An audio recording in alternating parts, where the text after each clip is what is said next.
오늘의 말씀은 예레미야 13장 15절부터 27절까지입니다. 22절까지만 읽겠습니다. 너희는 들을지어다 귀를 기울일지어다 교만하지 말지어다 여호와께서 말씀하셨습니다. 그가 어둠을 일으키시기 전 너희 발이 어두운 산에 거치기 전 너희 바라는 빛이 사망의 그늘로 변하여 침침한 어둠이 되게 하시기 전에 너희 하나님 여호와께 영광을 돌리라.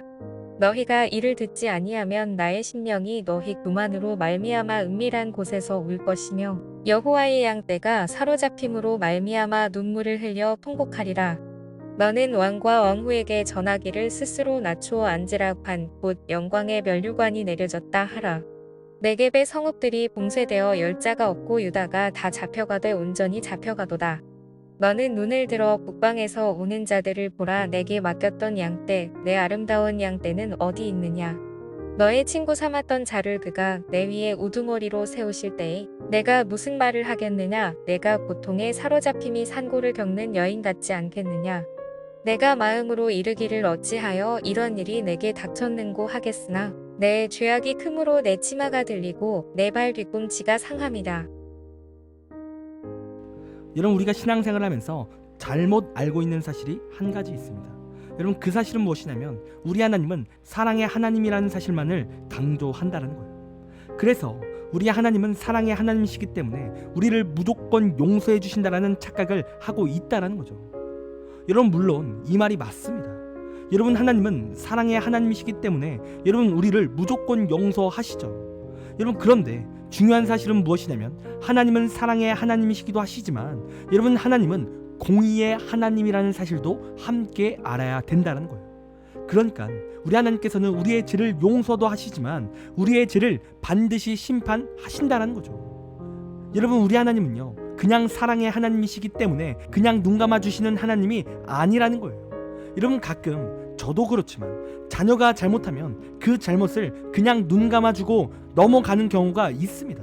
그러나 우리 하나님은 반드시 죄에 대해서 지적하시고 넘어가시는 분이 아니라는 거예요.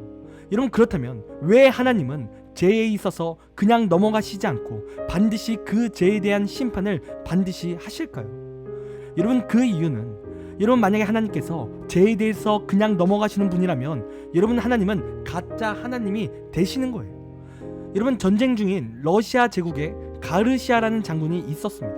그런데 전쟁 중에 자꾸 식량이 사라지는 현상이 나타나는 거예요. 그래서 가르시아 장군은 모든 부하들을 불러내서 식량을 훔치다가 잡힌다면 엄벌에 처하겠다라는 그러한 명령을 하게 됩니다. 여러분, 그런데요, 어느 날 이 장군이 그렇게 엄포를 냈지만 그럼에도 불구하고 식량을 훔치는 범인이 있었던 거예요. 그리고 마침내 그 식량을 훔치는 범인을 잡게 된 거죠. 여러분, 그런데요, 그 식량을 훔친 범인이 누구인지 아십니까? 이 가르시아 장군의 친어머니가 범인이었던 거예요. 여러분, 그런데요, 이 장군의 입장에서는 지금 이 상황이 난감한 거예요. 왜입니까? 어머니를 엄벌에 처하면 이 어머니가 죽을 것만 같은 거죠. 그런데 문제는 이 장군이 자신의 어머니라는 이유로 자신이 엄포한 그 법을 어긴다면 여러분, 누가 이 장군을 따르겠습니까? 여러분, 이 장군은 지금 큰 문제에 휩싸인 거예요. 여러분, 마찬가지로 우리 하나님이 공의의 하나님이신데 우리의 죄를 심판하시지 않는다면 여러분, 우리 하나님은 가짜 하나님이 되시는 거예요. 여러분, 누가 하나님을 믿을 수 있겠습니까? 당신이 선포하신 말씀을 당신이 안 지키시는데 여러분, 누가 하나님을 믿겠어요? 여러분, 그래서 우리 하나님은요 반드시 공의의 하나님이시기 때문에 그 죄를 반드시 심판하시는 거예요. 여러분, 그런데 여러분, 놀라운 사실이 뭔지 아십니까? 우리 하나님은 우리의 죄를 심판하시지 우리 자체를 버리시는 분이 아니시라는 거예요. 여러분, 우리 하나님은 우리의 죄를 지적해서 하나님을 찾게 하십니다. 그리고 하나님으로 말미암아 구원을 받게 하신다라는 거죠. 여러분, 그래서 우리의 구원을 위해 여러분, 하나님께서 보여주신 사랑이 무엇입니까? 십자가의 사랑인 거예요. 여러분, 앞서 이야기했던 이 가르시아 장군도요 자신의 어머니를 처벌하지 않으면 군대 내에 문제가 생기게 되는 거죠. 그런데 이 어머니를 너무나 사랑했기에 이 장군은 어머니를 버릴 수 없는 상황이었어요. 그래서 이 가르시아 장군이 어떤 선택을 하게 되었냐면 그 어머니 대신 자신이 엄벌에 처해지는 그 선택을 하게 된다는 거예요. 어머니 대신 채찍질을 맞게 된다는 거죠. 그러니까 이 가르시아 장군은요, 자신이 말했던 공의도 세우고 또 어머니의 사랑도 함께 실천했다는 거예요. 여러분, 우리 하나님도요, 이처럼 공의의 하나님이십니다. 그래서 반드시 그 죄를 심판하셔야만 하는 거예요. 그러나 우리 하나님께서도 우리를 버릴 수 없으신 거죠. 그래서 선택하신 방법이 무엇입니까? 우리가 죽어야 하는 그 형벌을 대신 그 하나님께서 이 땅에 인간으로 오셔서 우리 대신 죽으심으로 그 사랑을 실천하셨다는 거예요. 그 사랑으로 우리를 구원케 하셨다는 거죠. 여러분, 그리고요, 그 사랑을 믿는 자는 반드시 그 은혜가 나타나게 되어 있다는 겁니다. 이러한 은혜를 받은 거예요. 놀라운 사랑을 하나님께서 주신 거죠. 여러분, 그러나 우리가 신앙생활을 하면서 우리 가운데 나타나는 문제는 무엇입니까? 우리가 이렇게 살 길이 있는데 끝까지 그 사랑을 붙잡지 않는다라는 거예요. 여러분, 그래서 오늘 본문을 보면 그 은혜는 회개만 한다면 나타나는 은혜인데 회개를 우리가 하지 않는다라는 거예요. 그리고 그러한 상태를 교만한 상태라고 말하고 있는 겁니다. 여러분, 그리고 그 교만한 상태가 계속 지속된다면 여러분, 오늘 본문이 말한 것처럼 통곡할 일이 발생한다는 거죠.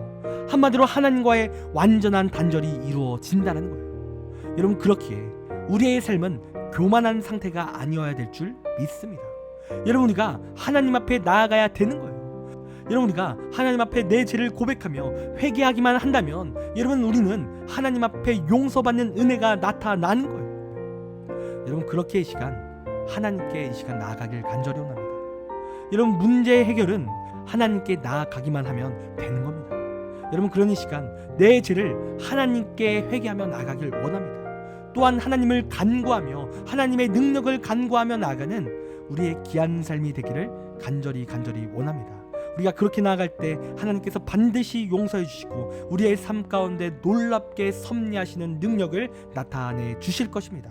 그런 이 시간 하나님을 붙잡고 하나님께 나아가는 우리의 귀한 신앙 되기를 간절히 원합니다. 기도하겠습니다. 하나님, 우리의 삶이 공의의 하나님의 은혜와 또 우리를 사랑하시는 그 은혜가 넘치기를 원합니다. 하나님, 언제나 우리가 그 하나님을 바라보고 그 하나님을 의지하며 살아갈 수 있도록 부족한 우리를 붙들어 주시옵소서. 그리하여 내 삶이 구원받는 삶 되게 하시고 은혜가 풍성한 삶이 될 수 있도록 함께하여 주시옵소서. 시간 모든 것을 주님께 맡깁니다. 감사하며 사랑이 많으신 예수님의 이름으로 기도드립니다. 아멘.